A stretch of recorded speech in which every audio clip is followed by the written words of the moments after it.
Hey everybody, welcome to the Deep Coaching Part 2 of the Inside Outside philosophy taught to me by Dick and Bettinger and of course Jack Pransky. And Jack Pransky will be doing the teleseminar on the 24th, and I hope you all make it. It'll be very, very important. And as you probably one of the emails said, that if you can, if you can read Jack's book, if you haven't already, and I know most of you had, somebody should have told us. I think that would be very valuable for the teleseminar. So right here, I've got my notes from Dickens' talk with me, I guess it was about 2 weeks ago. These are the ones that are up in response for one. And I just wanted to bring them with me today. This is a really powerful document, brothers and sisters, and I want to encourage you to take anything here and just meditate on it. You know, I'm not kind of much on using that word because I want to encourage everybody to just be in a constant state of meditation, right? Instead of making it into like something we have to do. And one thing you might check out after this video or after reading these, absorbing these notes is if you have Sid Banks' Hawaii videos, you might go back and watch one of those. I did last night, and I have to tell you, it was really quite extraordinary. It was like another layer of Sid's message got peeled back for me. I started to hear things that I didn't hear before, just once again in that sort of evolution where I hear deeper. And that's what happened, as I mentioned in the last video, in my conversation with Dickens, where he talked about the inside-outside principle, which I have taught to you and other people and other clients, but I heard it in a much deeper way. There's one thing that I wrote here: feelings are created from thought independent of a circumstance. I really like the way that sounds. See, I love the certainty of that. That it gives us the chance to take all blame, all sense of being a victim out suddenly. It just deletes it because we realize that those feelings are always coming from our own thoughts, which we have the free will to pay attention to or not pay attention to. Those thoughts are like Dickens talked about, like a river. There's just a river of thoughts that are going inside of our head, and we can pick one of them out and take a look at it, and then our consciousness activates it and then creates it into a feeling. The physical manifestation of thought is a feeling. Another beautiful thing that's written here. And all of these things keep pointing me into myself as opposed to pointing me outside of myself as a way to try to feel better or as a way to try to figure something out. Think about that. When I was listening to Sid last night, I again heard, who knows how many millions of times I've heard this, and you've heard this: go within. What you're looking for is inside of you. Well, what I heard in that moment was that when we're looking for happiness, when we're looking for peace, when we're looking for an answer or a solution, that solution comes from our ability to have whatever perspective we want, brothers and sisters. All we have to do is to go inside where the ability to perceive something exists. The ability to perceive something any way we want exists. And if we can perceive something positively, then of course it's going to shift how we experience it.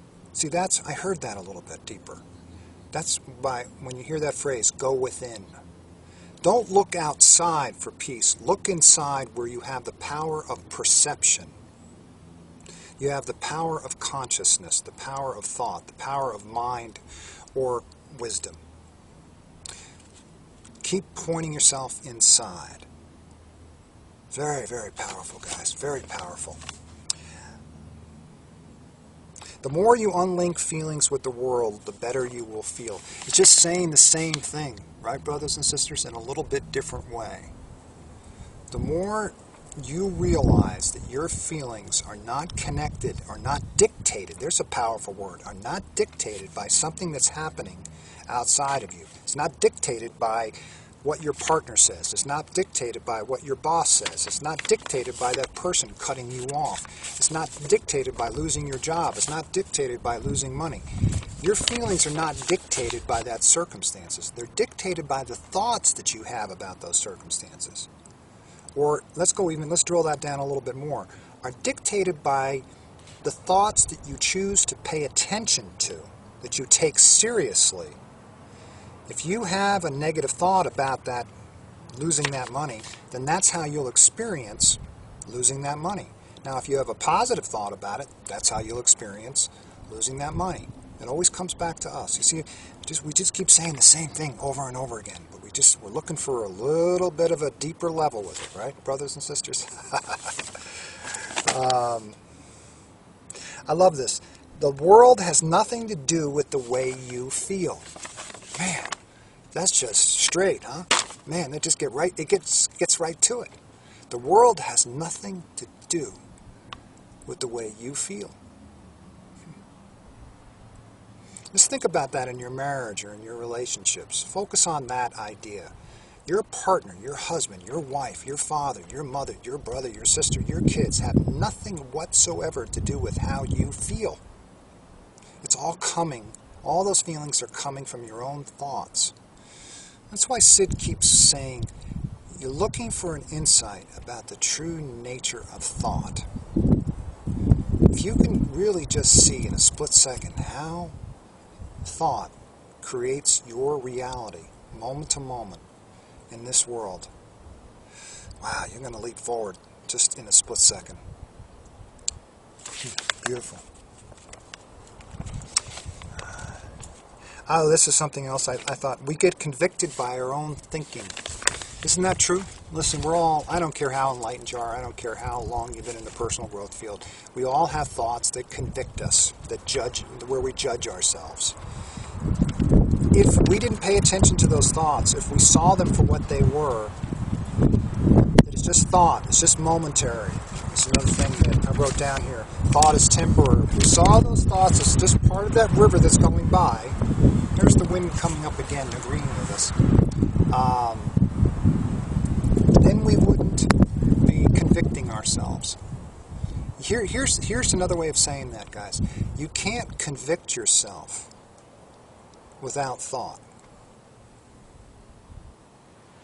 You can't convict yourself without thought. Conviction of oneself, judgment of oneself, criticism of oneself does not come from something outside of you. If somebody is judging you, your thoughts about that person's judgment is how you experience that judgment. That person's judgment of you can have no effect on you whatsoever, brothers and sisters. It's outside. And then you could see it with innocence and compassion and see that person a little caught up. They're in a low mood, right? Like we all get into. So I think this is a lot of food for thought, guys, and I'm going to keep talking about this because it's always good to talk about something that you've gotten deeper, because then it communicates to whoever you're trying to offer guidance. Don't try to figure this out too much, okay? Please, please, please. Just keep going quiet with it. Maybe print these little notes off, put them somewhere, just sort of meditate over them lightly. See if you can hear something a little deeper around this idea of inside, outside.